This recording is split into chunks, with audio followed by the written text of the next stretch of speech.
اللهم صل على محمد وآل محمد.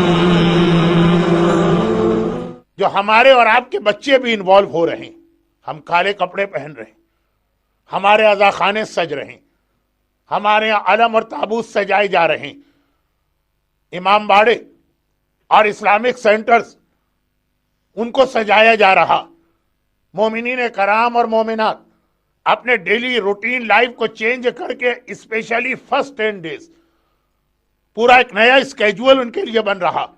یہ ایام عزا کی ایک وہ تیاری جو دعائے فاطمہ زہرا بھی ہے، اور اسی کے نتیجے میں آنے والی زندگی میں آپ کو بہت ساری برکتیں ملیں گی. لیکن ایام عزا کی اس کے ساتھ ایک اور تیاری بھی جو بہت سارے مومنین اور مومنات کر رہے ہیں، اور وہ یہ کہ ایام عزا کے specially first 10 days just like Ramzan ایک اسپریچول چینج بھی انسان کو اپنے اندر لانا. دعائیں ہیں، نمازیں ہیں، اعمال ہیں. اعمال عاشورہ جو آپ کرتے ہیں وہ تو اینڈ ہوتا آج کی رات شب فرسٹ محرم سے ایام عزا کے اعمال اور دعائیں شروع ہو گئی. اور اس میں اسپیشلی پہلے 3 دن کے روزے، عاشورے کا روزہ علماء کی ایک بڑی تعداد کے فتوے میں حرام ہے، اور اگر کرنٹ مراجع کے فتوے کو ذہن میں رکھیں تو مکروہ شدید. مگر ایام عزا کی پہلی 3 تاریخیں فرسٹ، سیکنڈ اور تھرڈ، نہ صرف یہ کہ اس کے روزے ریکمینڈ ہے، بلکہ امام کا یہ جملہ ہمارے سامنے آتا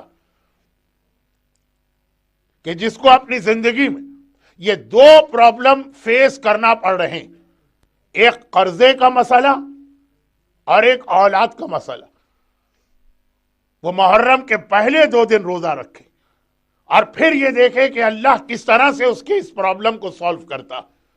اور 3rd آف محرم کا روزہ کوئی بھی حاجت. اگرچہ بعض لوگوں کو ماہ محرم کے پہلے 10 دن میں قبولیت حاجت کی فلسفی سمجھ میں نہیں آتی،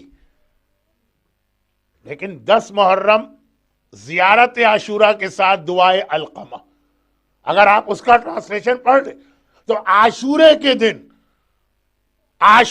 دن اور اپنی حاجتیں اور اپنے پرابلم آپ اللہ کی بارگاہ میں پیش کر رہے ہیں.